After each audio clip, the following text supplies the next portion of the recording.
hurled lit torches from his chariot, shouting, "Tremble, mortals! I am Zeus!" Crowds, half fearful, half entertained, showered him with offerings. Thunder for hire became the hottest ticket north of Delphi, but word climbed the air like smoke, reached the real Zeus, who waited for the perfect dramatic sting. On Samonia's grandest fate, dark clouds gathered, but the sky remained eerily quiet. Salmoneus rode out, ready to drop his counterfeit thunder. Zeus answered with the genuine article, a single bolt that vaporized the rope bridges, melted the bronze road into a river of screaming metal, and hurled Salmoneus, chariot, horses, ego, into Tartarus. There, chained to a rotating rock, he hears only one sound. Authentic thunder he can never claim. Locals swear the ruins of Salmonia still ring on electric nights, metallic echoes of Zeus performing an audit on false advertising. Polyphonte, one-time devotee of Artemis, vowed to remain chaste, but Aphrodite, never fond of holdouts, infected her with lust for a passing bear. Yes, a bear. Polyphonte vanished into the woods and returned months later with twin boys, Agrius and Aureus, towering, coarse-haired, with appetites that chilled the blood. They laughed at altars, hunted travelers, and roasted human limbs over campfires. Zeus finally snapped. He ordered Hermes to punish the whole family in whatever way preserves terror for future ages. Hermes, unwilling to butcher newborns, enlisted Ares, who gleefully bound the twins upside down and hacked off hands and feet. But before the blade fell again, the gods changed their minds, opting for metamorphosis over gore. Polyphonte became the Strix, a death-omen owl whose shriek freezes armies. Aureus twisted into a towering eagle owl, herald of war. Agrius sank into the body of a vulture, forever gnawing carrion. And the family's hillside cave? Locals swear it still reeks of smoke and sweet meat.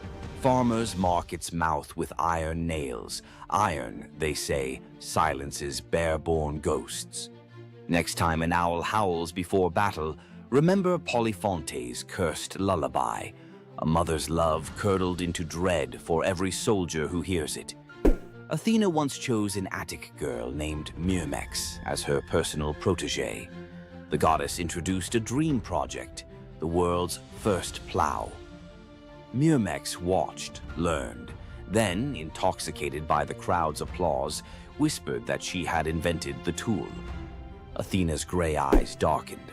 Soon after, a jealous wind shoved Myrmex while she harvested wheat. She staggered, dropped an armful of sheaves, and heard laughter, a cruel echo of her own boast. Athena emerged, face sorrowful. "You craved the harvest without the humility." She tapped the girl's forehead. Instantly, Myrmex shrank, limbs splitting, waist pinching. An ant scuttled where a maiden had stood, destined to steal crumbs of grain for eternity, mimicking the theft of Athena's credit. Centuries later, Zeus needed loyal subjects for his son Aeacus in barren Aegina. He saw the ant swarm and, in a grim joke, transformed them into soldiers.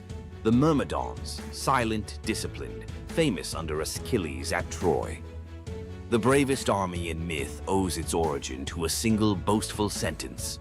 Medusa grew up alongside the breathtaking Adonis under the roof of King Cinyras.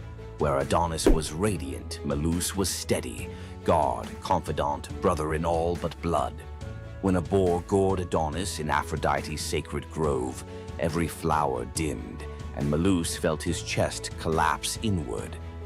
Days later, they brought Adonis's body home. Melas strung a rope from a pomegranate tree and hanged himself, grief carving deeper than any tusk. His wife Pelea followed. Aphrodite arrived, drenched in her own tears, too late to save them, but not too late to transform them. Melas became the apple tree, branches heavy with fruit the color of heart blood. Pelea became the dove, eternal companion to Aphrodite, cooing in the apple's boughs. Their infant son, also named Malus, was spared and ordered to Delos to teach islanders the craft of shearing sheep. Ever since, Greeks call flocks mela in his honor. Legend says when an apple falls perfectly into a lover's open palm, Melos is granting a fragment of his devotion, a reminder that love can be both sweet and lethal. Every crunch echoes a heartbreak older than history. Careful who you offer an apple to. Aphrodite might just be listening. Which boundary breaker freaked you out most? Drop your vote below. Smash like if you'll think twice before faking thunder.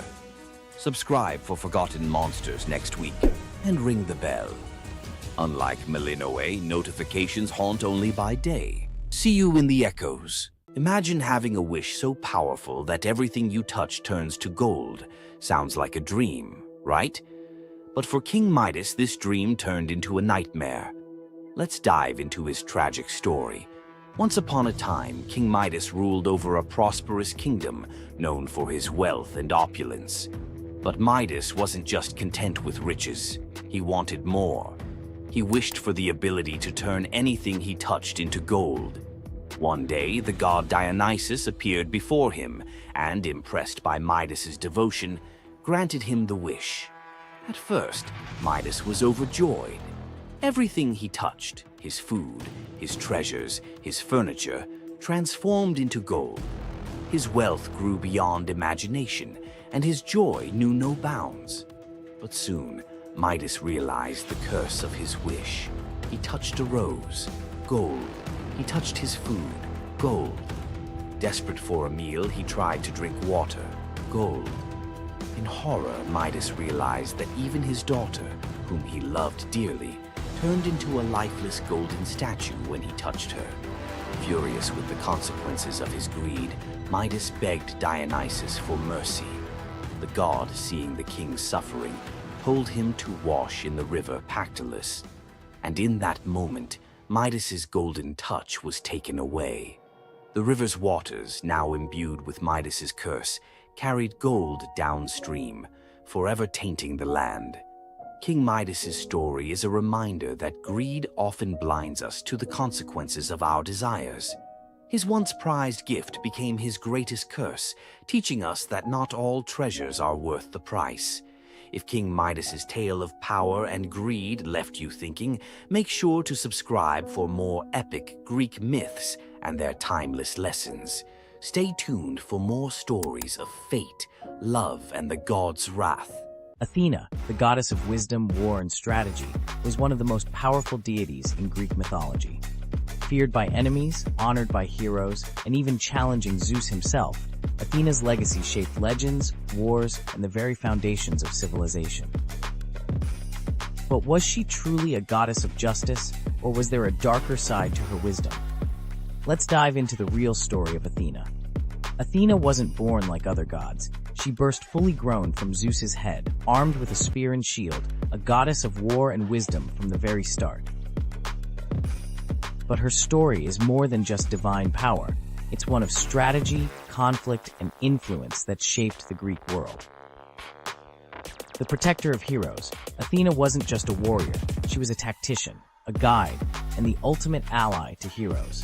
She helped Odysseus outwit the gods, gave Perseus the shield to defeat Medusa, and was the unseen force behind many Greek victories. The battle for Athens, Athena and Poseidon competed for control of the greatest city in Greece. Poseidon offered a mighty ocean, but Athena gave the olive tree, a symbol of wisdom and prosperity. The people chose her gift, and Athens was named in her honor. The merciless judge? Athena may have been wise, but was she just? When Medusa was assaulted in her temple, Athena didn't punish Poseidon, she punished Medusa, turning her into a monster. Later, she created the first court of law, showing her power wasn't just in battle, it was in justice, law, and politics. Wisdom and war, always balanced. Unlike Ares, the god of chaos and bloodshed, Athena's warfare was tactical, calculated, and precise. She was the goddess of the battlefield, but also the goddess of philosophy, craftsmanship, and knowledge, a balance between violence and intelligence. Her lasting legacy, Athena's symbols, the owl, the shield, and the olive tree, still represent wisdom, strategy, and peace today. The Parthenon, her great temple, still stands, and her influence can be seen in modern philosophy, war strategy, and even democracy itself. Athena wasn't just a goddess of wisdom. She was a warrior, a ruler, and a force that shaped civilizations. But was she truly wise, or just the ultimate strategist who always got her way? Want more deep dives into legendary gods and goddesses? Subscribe now and uncover the myths and realities of ancient deities. Tonight you'll meet the nymph whose beauty made Hades plant a forest in her image, a lover who weaponized an apple to hack a goddess's marriage laws, a king who may have raised the dragon that ate his island, a prophet who lived 7 years as each sex and paid with his eyes, and a royal couple whose wrecked ship still calms the winter seas. 5 deep-cut myths, none repeated from previous episodes. Stick around. The last scene explains why every item you just saw is really the same warning. Luce, daughter of Oceanus, shimmered like morning on still water. Hades saw her bathing on the Styx's shore and felt the ache of something that might have been love, if gods knew limits. He swept her into his shadowy chariot. In the underworld, things don't rot the way they should, they transform. When Luce's mortal bloom began to fade, Hades panicked. Unable to bear her disappearing, he offered the only gift he understood, immortality as landscape. He touched her hair. It stiffened into bark the color of moon-bleached bone. Leaves burst silver as coin flip flashes. Luce the woman became Luce the white poplar, blazing at the center of Elysium. Dead heroes rest beneath her, weaving garlands from her two-toned leaves. Dark one side, pale the other, to remind them that joy and grief always grow on the same branch. The Cercopes, twin dwarf tricksters Passalus and Acarus, live by trolling. They steal Heracles' bow and club, giggling about how the hero's butt is black as a kettle from soot. Heracles wakes, grabs both by the ankles, slings them over a pole like squirming fish, and marches toward the city to sell them. Dangling upside down, blood rushing to their heads, the twins can't stop roasting him. Even Heracles, no stranger to rage, breaks into reluctant laughter. But Zeus, hearing their unfiltered comedy, decides the world needs more mischief. He transforms them into the first monkeys, bodies still small, faces still grinning, forever swinging by what once bound them, their own tails. Sailors claim the Cercopes occasionally regain speech during eclipses, whispering new insults at any heroic statue within earshot. King Lycurgus hated surprises. When the brand new god Dionysus marched through Thrace with drums, wine, and ecstatic maenads, Lycurgus saw a security threat. He banned viticulture, arrested Bacchic followers, even ordered his soldiers to whip the vines until they confessed their treason. Dionysus escaped into sea foam, but vengeance fermented quietly. First, the king's barley crops twisted into miniature grape clusters. Then, every cup in the palace turned to wine, no matter what was poured. Finally, Lycurgus woke screaming. Vines were sprouting from his own feet, snaking up his calves, pinning him to the palace floor. He hacked at them only to realize he was slicing his own flesh. The vines were his veins. Driven mad, he swung an axe at what he thought were tendrils on an oak and beheaded his heir. The gods let him blister in that guilt until locals, terrified, bound him and hurled him into Mount Pangaion's man-eating cave. The vines retracted, but his screams never did. Acontius, a handsome nobody from Chios, spots rich girl Sidipe under the temple colonnade. He can't speak to her, class gap miles wide, but he can exploit Olympus's fine print. He scratches on an apple. I swear by Artemis to marry Acontius. He rolls it to her sandal. She idly picks it up and reads the words aloud, which in Artemis's precinct equals a binding oath. Sidipe leaves, confused, but every time her father arranges a proper fiancé, she collapses with fever, so savage priests fear plague. The oracle digs through the divine TOS and finds the hitch. She's already sworn. When Sidipe finally weds Acontius, the fevers vanish. Artemis shows up, not angry but amused, honoring the couple with everlasting fidelity in exchange for the clever tribute. Moral: speak casually under a goddess's roof, and the contract is in ink you can't see. Long before the Trojan War, the island had no king, only scattered fishermen and goats. Then a stranger arrived, Cycreus, towering, scarred, carrying a bronze spear notched with unknown runes. He spoke little, ate alone, but worked miracles. He dug cisterns where springs burst overnight, charmed a wild stallion into kneeling, and once, locals swear, stood barefoot in a ring of fire to prove courage to the storm god. By year's end, the islanders begged him to rule. They didn't know he walked with a secret. He dreamt every night of fire-scaled dragons devouring his childhood village, and woke with soot under his nails, though no hearth burned nearby. Months after his coronation, goats began disappearing. Nets came up shredded as if bitten by iron teeth. One dusk, a shepherd stumbled into the agora, eyes wide, clutching a bronze scale the size of a dinner plate, edges smoking. He'd found it at the mouth of a cave where the mount met the sea. Cycreus said nothing, only studied the scale under torchlight. It matched the color of the runes on his sleeve. That night, villagers saw their king ride alone toward the cave. From cliffs, they watched the torchlight vanish into the maw. Minutes stretched into hours. Then, roaring deep enough to quake wine jars on kitchen shelves, flame burst from the cave mouth. Shadows of two giants, one man, one serpent, wrestled on the cave wall like monstrous puppet theater. At dawn, silence. Cycreus emerged, armor warped, spearhead glowing red. Behind him dragged the colossal corpse of a sea dragon, neck twisted, fangs snapped, eyes like boiled copper. The island erupted in praise. They crowned him with laurel and called him Draken Soter, Dragon's Savior. Yet some noticed his smile was hollow, as if slaying the beast had lanced a boil he secretly cherished. After the triumph feast, Cycreus changed. He paced battlements at midnight, muttering in a guttural tongue. His bathwater steamed black.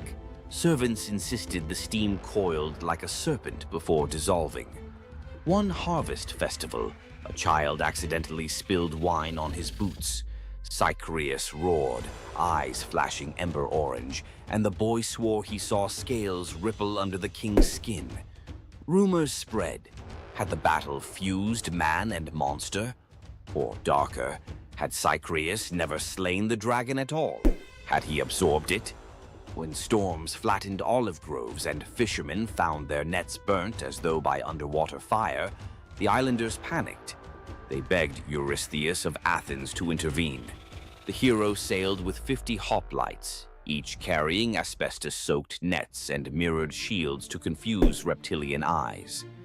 But at the gate they met not a beast, only their king, bare-chested, spear discarded, arms raised. Cycreus confessed the dragon's fury had leaked into him. He'd battled it outside and now battled it within, losing ground each night. "Bind me or burn me," he said.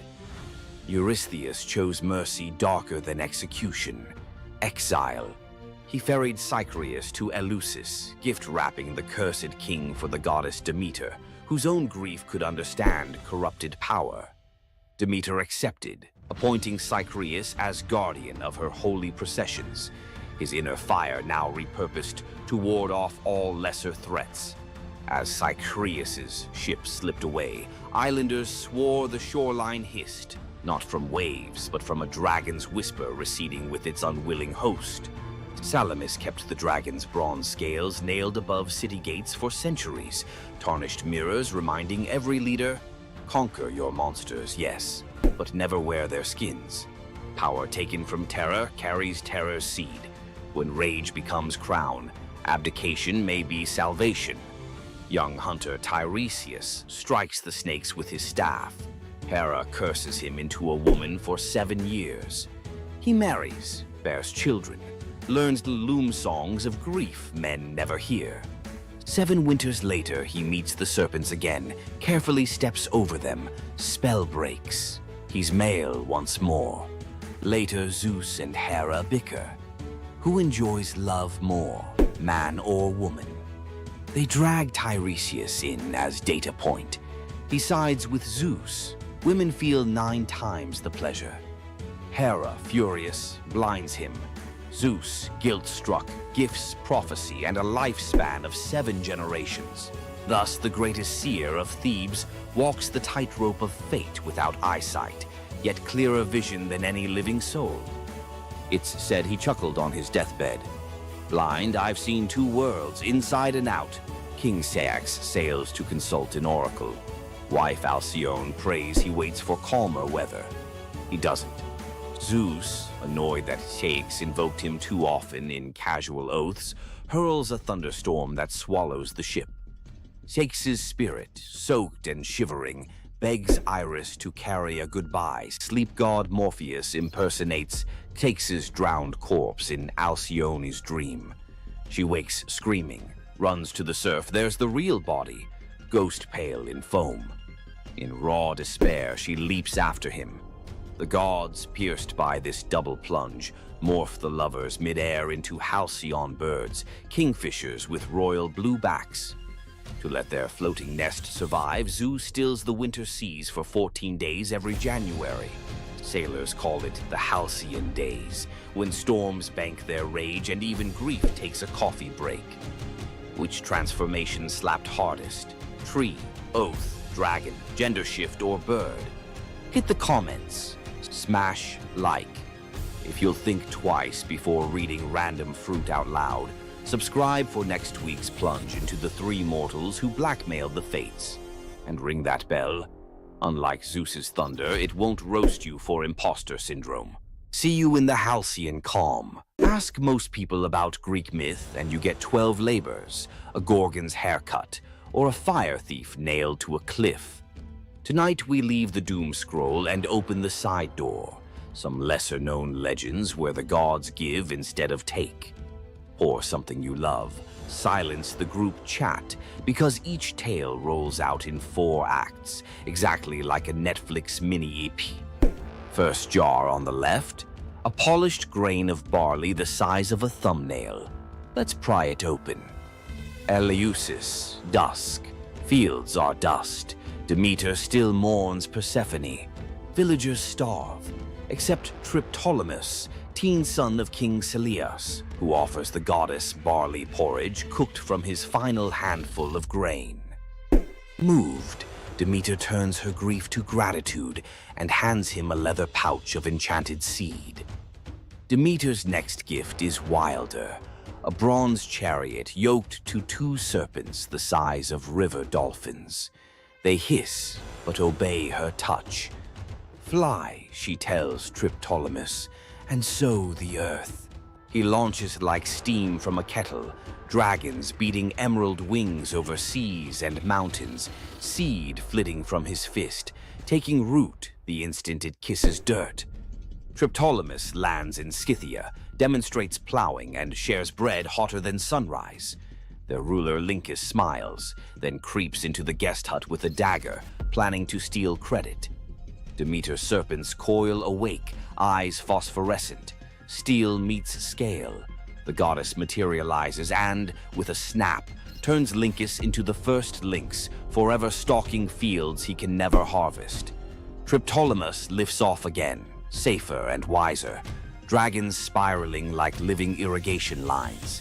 Everywhere wheat sprouts, famine folds, and villages invent words for thank you.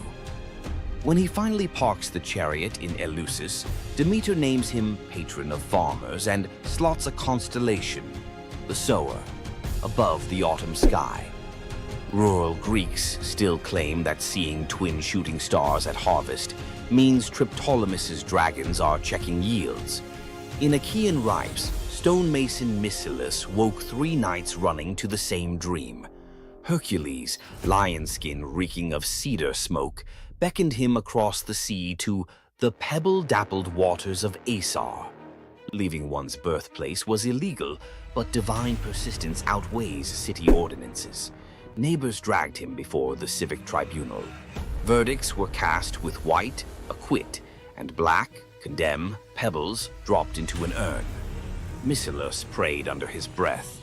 As judges emptied the urn, every stone, white and black alike, shone snow-white. Gasps. No law forbade miracle loopholes, so the council shrugged and released their suddenly blameless defendant. Mycilus sailed west. At Italy's heel, he found the river Aesar flashing with pale cobbles, exact match to his dream. He also found an old burial mound dedicated to a local hero named Croton, once hospitable to Hercules himself. Prophecy clicked like a lock. He founded Croton on that spot, planting the first stone in the new city wall with his own calloused hands. 2 generations later, Croton would dominate Magna Graecia in athletics and medicine, home of Milo the wrestler and Pythagoras' school. Locals still tell tourists to pocket a white pebble for courage, Hercules' ancient thumbs up. On Crete, baby Zeus hides from Cronus inside the Idaean cave. A gentle goat, Amalthea, nurses him with milk so sweet it smells of thyme. Curate's warriors clash shields outside to drown infant cries. Toddler Zeus, already wrestling destiny, grabs Amalthea's horn during roughhousing. It snaps off. Horrified, he touches the broken horn and wills it to pour ambrosia and jewels, an apology in infinite supply. The horn becomes cornucopia, everlasting symbol of abundance. Amalthea is lifted to the stars as Capella, brightest goat in the sky. Every harvest festival, Greeks tip wine from a horn-shaped rhyton, so the cave child remembers. The practice survives today in the very shape of Thanksgiving centerpieces, because one young god learned that breaking something you love can birth generosity that never runs dry. Argos prepares a grand procession to Hera's temple 6 miles away. Oxen assigned to pull the gilded cart of priestess Sidip, aka Mor or Awor. Her sons, athletes Cleobus and Biton, lock eyes and shrug. Where are the oxen today? They yoke themselves, veins corded, and drag the 2-ton cart under Mediterranean noon. Crowds scatter petals, sweat rains on marble road. At the temple steps, mother dismounts, trembling with pride. Sidippe prays, "Great Hera, grant my sons the best blessing a mortal can have." After sacrifice and feast, the exhausted brothers fall asleep in the sacred hall, smiles still ghosting their faces. They never wake. Peaceful exit at peak glory, Hera's idea of the highest gift. Argives commission life-size statues at Delphi, muscles forever flexed. Travelers note the serenity on stone brows, testament that sometimes a swift, dignified curtain call outranks long, ragged applause. Young Taurus, demigod son of Poseidon, pilots a skiff scouting for new colonies. The storm detaches rudder from reality. Mast snaps like uncooked spaghetti. Waves swallow everything but Taurus clinging to driftwood. Poseidon, scanning seafloor currents, flicks his trident. A dolphin larger than a rowboat rockets upward, scoops Taurus, and planes across the wine-dark sea like a living surfboard. At dawn, the dolphin deposits him on Italy's sunlit heel. Taurus climbs a bluff, sees fertile plains ribboned by a gentle river. He plants Poseidon's miniature bronze trident in the sand and declares a new polis. The colony, Tarentum, today's Taranto, mints coins of a boy riding a dolphin, trident aloft. Local fishermen still carve tiny dolphins on prows, tribute to the uncanny GPS system that once delivered a founder to the perfect harbor. Aphrodite and winged son Eros picnicked amid spring anemones, boasting who could gather the loveliest bouquet. With wings, Eros predictably stuffed his basket first. Enter Peristera, a mortal handmaid collecting herbs nearby. Seeing Aphrodite's crestfallen smile, she wordlessly tipped her own armful of blooms into the goddess's basket. Eros protested, "Rules breach." Aphrodite just laughed, victory fragrant in her arms. Jealousy and Cupid's arrows share barbs. Eros flicked one tiny dart and poof, Peristera shrank into downy white feathers. Aphrodite scooped up the bewildered bird, whispering apologies and protection. Peristera, now a dove, gained a new language of coos and cloud-high freedom. The goddess decreed doves sacred henceforth, harbingers of peace and liaisons for lovers. From Cyprus to Corinth, newlyweds release white doves, so their first horizon carries Peristera's gift. Help your friends win, and you may end up airborne, emblematic, and forever cherished by a goddess who remembers favors. Cretan teenager Epimenides entered a cave seeking a stray lamb. Cool air lulled him into a nap on soft moss. When he stepped back into sunlight, the lamb was a weather-bleached skull, and his town looked upgraded. He'd slept 57 years. Word of the time traveler raced to Athens, then reeling under plague and factional strife. They summoned Epimenides. He prescribed symbolic spring water baths for citizens and a cleansing of unjust murder cases, the world's first state-sanctioned amnesty. He also ringed the city with incense-burning altars to the unknown god, appeasing whichever deity felt snubbed. Within a year, the plague receded, civic tempers cooled. Grateful Athenians offered gold. Epimenides accepted only vines for his Cretan temple, proof that sleep had taught him value over price. Legends credit him with tweaking the Greek lunar calendar and penning riddling prophecies. Even today, Cretan shepherds warn drowsy companions, "Nap too long in a sacred cave, you'll wake up a consultant." Aristaeus, son of Apollo and huntress Cyrene, loved tinkering. Olives here, cheese there. When shepherds complained of wild honey going rancid, Aristaeus studied bees like living alchemy. Nymph tutors taught smoke calming and linen veils. Soon, Aristaeus produced honey rumored to heal fevers. Even Olympians craved his combs. One blistering summer, disease wiped out his hives. Desperate, he consulted shape-shifting Proteus, who advised a strange remedy. Sacrifice 4 bulls and leave their carcasses sealed. From decay rose new swarms, robust and disease-proof, the mythical origin of begonia, or bee birth. Greek farmers copied the ritual symbolically with perfumed ox hides draped over empty hives at spring equinox. Aristaeus planted thyme to flavor future honey, invented the first clay smoker, and dedicated his success to the seasonal Etesian winds, ensuring cool breezes helped the bees cap wax perfectly. Modern beekeepers in Greece still call a sudden helpful wind Aristaeus's breath. Zeus and Hermes, disguised as dusty travelers, canvassed a Phrygian village for lodging. Gold door mansions slammed shut.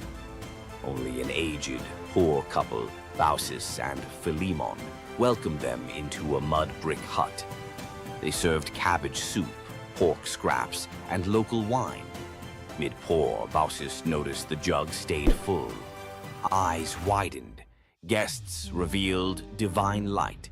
The couple's first instinct? Ask the gods to spare their nasty neighbors if possible. Mercy before schadenfreude, classy. The village morphed into a marsh. The hut blossomed into marble columns. Zeus offered any reward. They chose to be temple keepers and to die together. Years later, as breath slowed, bark crept over their skin. Philemon an oak, Baucis a linden, branches intertwined over the temple forecourt. Travelers claim the twin trunks still rustle blessings on strangers who share food with drifters. Local children leave tiny cups of soup under the roots. because kindness apparently scales from hut to eternity tree. From marble votes that rewrite destiny to bees reborn in golden sunlight, tonight's legends hum one chord. Generosity, of spirit, of risk, of welcome, catches the gods' attention faster than any heroic flex. Drop a comment naming the myth that lit you up and tell us how you'd translate its core gift into today's life. Food bank pop-ups, urban beehives, pop-up nappies. Best idea gets animated into next episode's intro, your username in ancient Greek graffiti. If tonight rekindled your sense that the universe sometimes rewards the generous, like the video, subscribe for more secret corridors of myth and tap the bell so the algorithm's dolphin swims our next story straight to you.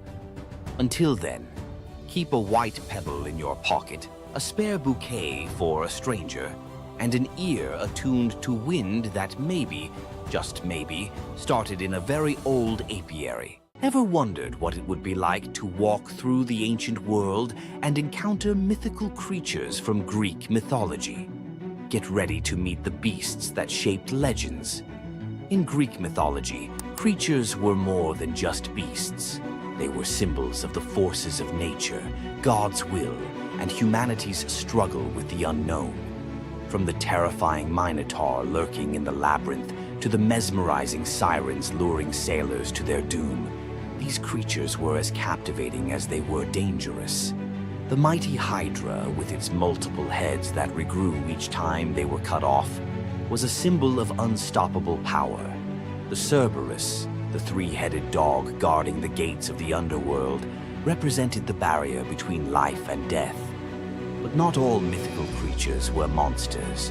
The graceful Pegasus, a winged horse born from the blood of Medusa, symbolizes freedom and the pursuit of the heavens. These creatures still live on in our stories, haunting the shadows of ancient Greece and whispering through the winds of time. Which Greek mythological creature fascinates you the most? Share your thoughts and don't forget to subscribe for more legendary tales from Greek mythology. What makes Zeus, the mighty king of the Greek gods, one of the most fascinating figures in mythology? Is it his unparalleled power over the skies, his cunning strategies, or the sheer drama of his endless affairs? While his tales are legendary, there's one story that stands out: the epic battle that earned Zeus his throne, the Titanomachy.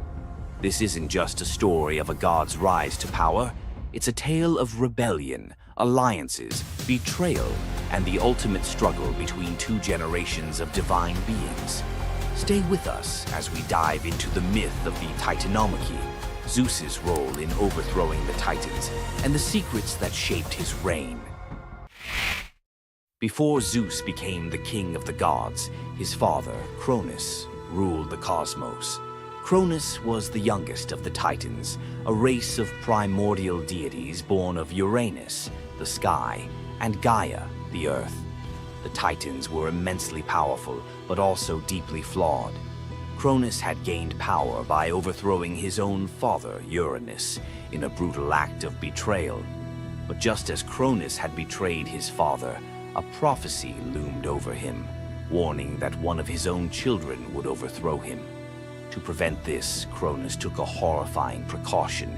He swallowed each of his children as they were born, imprisoning them in his stomach for eternity. But Gaia, the ever-watchful mother of the gods, wasn't about to let this happen again.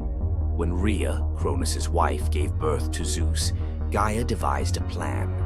Rhea tricked Cronus by handing him a stone wrapped in swaddling clothes, which he swallowed, believing it was his newborn son. Meanwhile, Zeus was spirited away to a hidden cave on the island of Crete, where he was raised in secret. Zeus grew up under the care of nymphs and a goat named Amalthea, who nourished him with her milk. As he matured, Zeus learned of his father's tyranny and vowed to free his siblings and challenge Cronus's rule. Zeus couldn't take on Cronus and the Titans alone. He needed allies. His first move was to rescue his siblings trapped inside Cronus. With the help of the goddess Metis, Zeus tricked Cronus into drinking a potion that caused him to vomit up his children, Hestia, Demeter, Hera, Hades, and Poseidon, fully grown and ready for battle. Now united, the 6 Olympian siblings declared war on Cronus and the Titans. But the Titans were powerful, and the war, known as the Titanomachy, would rage for 10 years with no clear victor. Realizing they needed an advantage, Zeus turned to the most unlikely of allies, the Hecatonchires and the Cyclopes. These were monstrous children of Gaia and Uranus, imprisoned in Tartarus by Cronus out of fear of their immense power. The Hecatonchires had 100 hands and unparalleled strength, while the Cyclopes were master craftsmen. Zeus descended into Tartarus, defeated its terrifying guardians, and freed these imprisoned beings. In gratitude, the Cyclopes forged weapons for Zeus and his brothers. Zeus received the thunderbolt, Poseidon the trident, and Hades a helmet of invisibility. With these tools and the raw power of the Hecatonchires, the Olympians finally had the upper hand. The final clash of the Titanomachy was a cosmic spectacle. The Titans, led by Cronus, unleashed their full fury, shaking the very foundations of the universe. Mountains crumbled, seas boiled, and the skies erupted in chaos. But Zeus and his allies were relentless. Zeus hurled his thunderbolts with unerring precision, scorching the battlefield and scattering the Titans' ranks.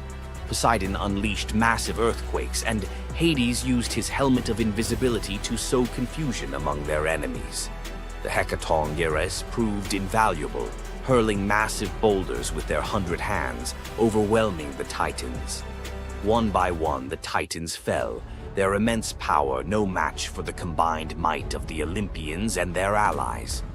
Cronus was the last to fall. Zeus struck him down with a thunderbolt so powerful that it split the skies. With Cronus's defeat, the Titanomachy was over. With the Titans defeated, Zeus and his siblings faced a choice: what to do with their vanquished foes. In a move both strategic and ruthless, Zeus imprisoned the Titans in Tartarus, deep within the underworld, where they would remain for eternity under the watchful eye of the Hecatonchires. Zeus then divided the cosmos with his brothers. He claimed the skies as his domain, Poseidon took the seas, and Hades ruled the underworld. Together, they established the rule of the Olympians, with Zeus as their undisputed king. But the Titanomachy left scars. Gaia, enraged by the imprisonment of her Titan children, gave birth to new monstrous beings to challenge Zeus's reign. Among them was Typhon, a creature so fearsome that even the gods trembled before him. Typhon's battle with Zeus is another story for another day, but it serves as a reminder that power in the ancient world was never secure. Zeus's rise to power marked the beginning of a new era, but his reign was anything but peaceful. While he was the king of the gods, his rule was marked by constant challenges, from rebellious mortals to jealous deities and his own unquenchable desire for love and control. Zeus was both a protector and a tyrant, a figure who inspired awe and fear. His thunderbolts were a symbol of justice, but they were also a tool of destruction. He fathered countless children, both mortal and divine, and his many affairs often sparked conflict among the gods. Yet, despite his flaws, Zeus's rule brought stability to a chaotic world. Under his reign, the gods established order, overseeing the realms of humans and maintaining the delicate balance between earth, sea, and sky. The myth of Zeus and the Titanomachy isn't just a tale of war. It's a story about the cycles of power and rebellion. Just as Zeus overthrew Cronus, who had overthrown Uranus, Greek myths suggest that even the mightiest rulers are vulnerable to the forces of change. Zeus's story reminds us that leadership comes with its own set of challenges.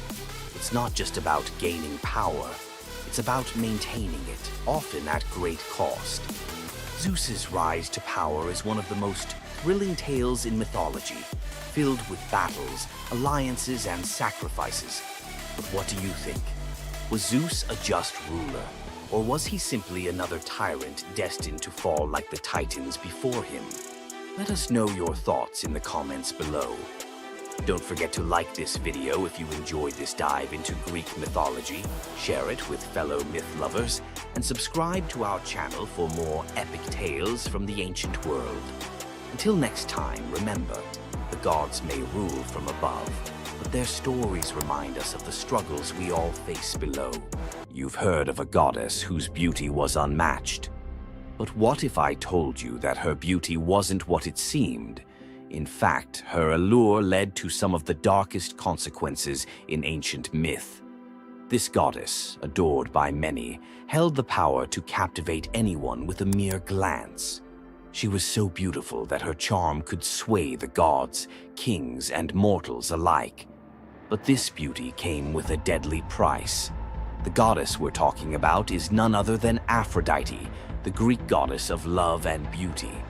While she is often depicted as the epitome of grace, sensuality, and allure, her beauty was more of a curse than a gift. Aphrodite's powers extended beyond just physical beauty. Her charm was irresistible, but it came at a cost. Her very presence could bring turmoil. Many heroes and kings fell victim to their obsession with her. Take Paris, for instance. His decision to choose Aphrodite as the fairest of the goddesses set in motion the events that led to the Trojan War. His desire for her beauty caused the death of thousands and the fall of Troy. But Aphrodite's beauty didn't just destroy men, it could break gods too. The tale of her and Ares, the god of war, exemplifies this. While Aphrodite was married to Hephaestus, the god of blacksmiths, her passionate affair with Ares led to chaos among the gods. Her beauty wasn't just about attraction, it caused jealousy, betrayal, and ultimately destruction. Despite her dazzling appearance, Aphrodite was also a figure of deceit and destruction, proving that beauty, when it holds such power, can be dangerous. It's no wonder the ancient Greeks warned that appearances can be deceiving. Aphrodite's beauty may have dazzled the world, but her story teaches us that sometimes what's on the surface can mask a much darker reality. So, was Aphrodite's beauty a blessing or a curse? The myths suggest that beauty, when wielded by the gods, is never what it seems. If you want to uncover more hidden truths about gods and goddesses from the ancient world, hit that subscribe button. There's so much more to explore in these captivating stories of the past. Centaurs, half man, half horse, heroes or savages? Think you know the full story? Wait until you uncover the darker side of these iconic creatures. Watch till the end to discover what ancient myths don't tell you about the Centaurs. In Greek mythology, Centaurs were seen as both wild and noble beings. They were often depicted as powerful warriors, famous for their strength and skill in battle. But what if the truth behind them was far more sinister than anyone imagined?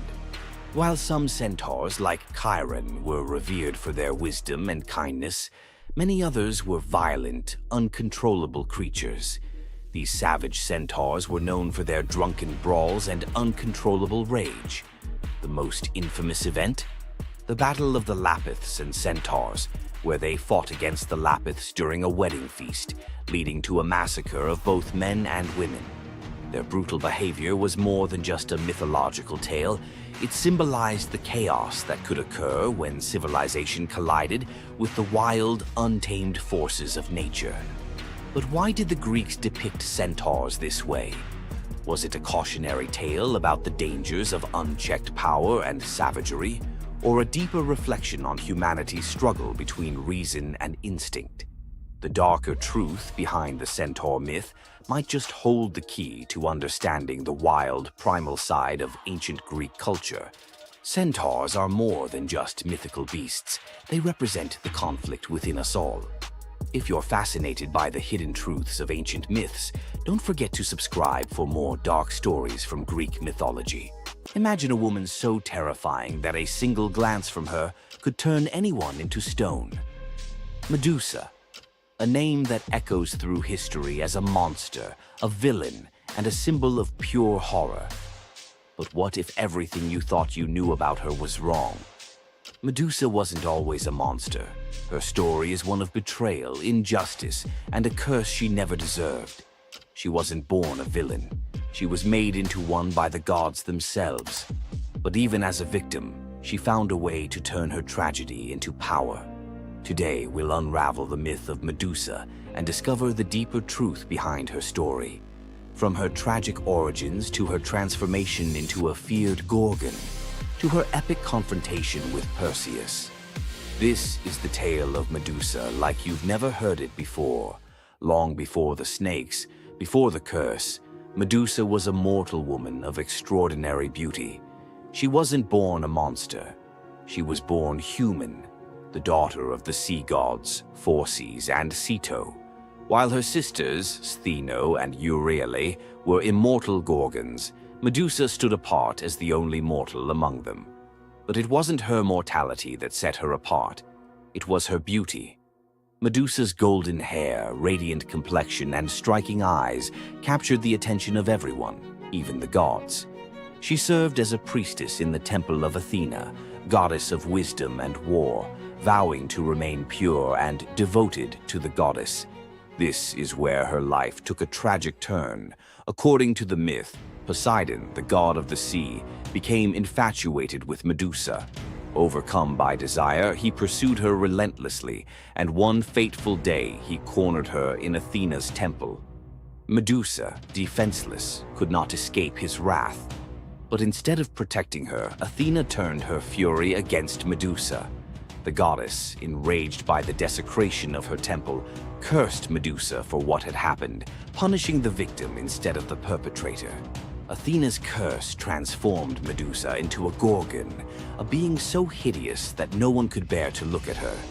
Her golden hair turned into a nest of venomous snakes, and her eyes became so powerful that a single glance could turn living creatures to stone. This moment defined Medusa's new existence. Once revered for her beauty, she was now feared and hunted as a monster. But beneath the horror of her transformation lay a deeper question. Was Medusa truly cursed, or had she been given a weapon to defend herself in a world that had betrayed her? Medusa fled from civilization, retreating to a remote island where she lived in solitude. Here she came to terms with her new form and the terror it inspired.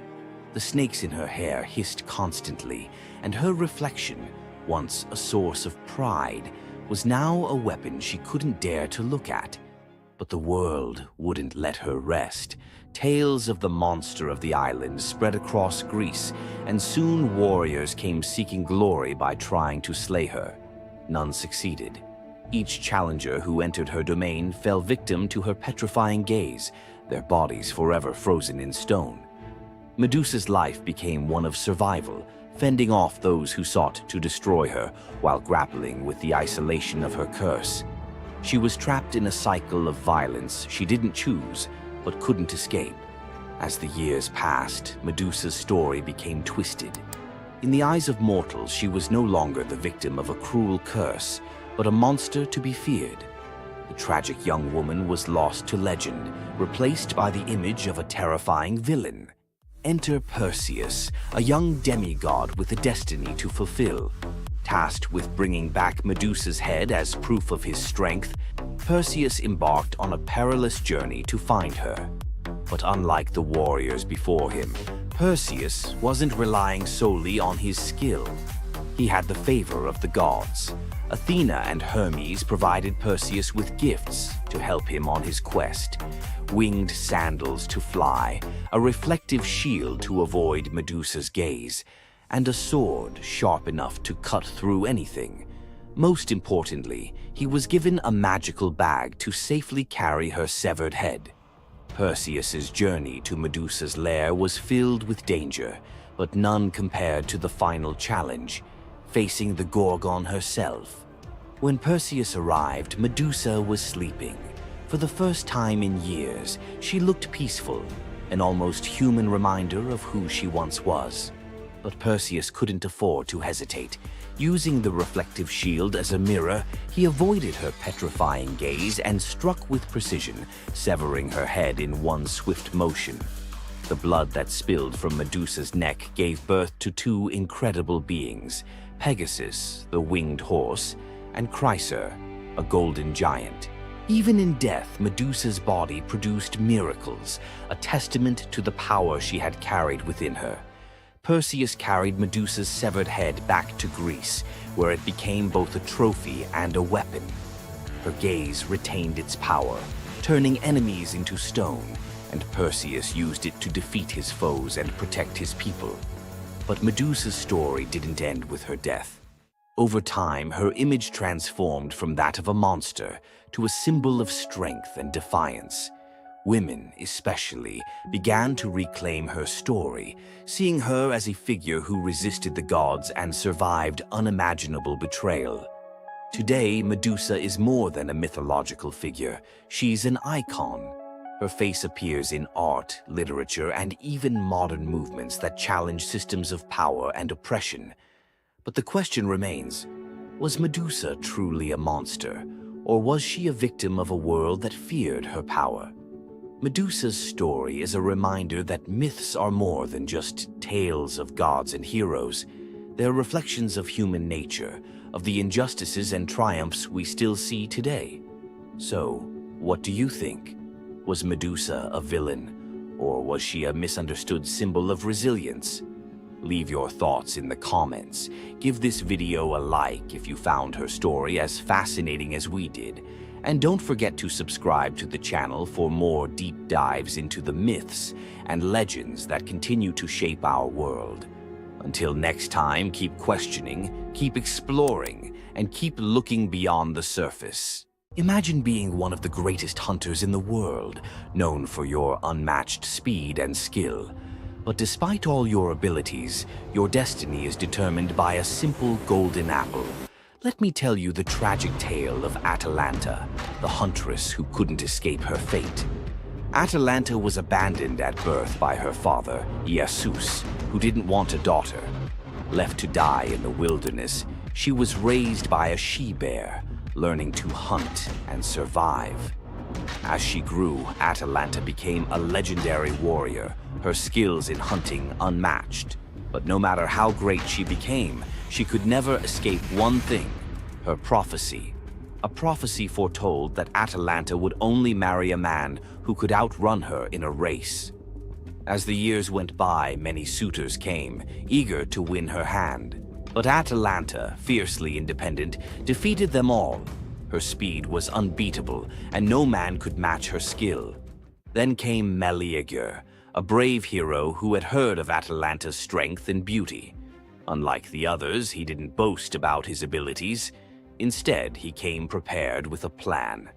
Meleager, knowing Atalanta's curse, asked the goddess Aphrodite for help. She granted him 3 golden apples, which he used to distract Atalanta during their race. As Atalanta raced ahead, confident of her victory, Meleager tossed the apples one by one in her path.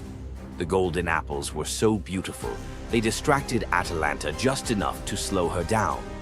In the end, Meleager won the race, and Atalanta was forced to marry him, despite her reluctance to give up her independence.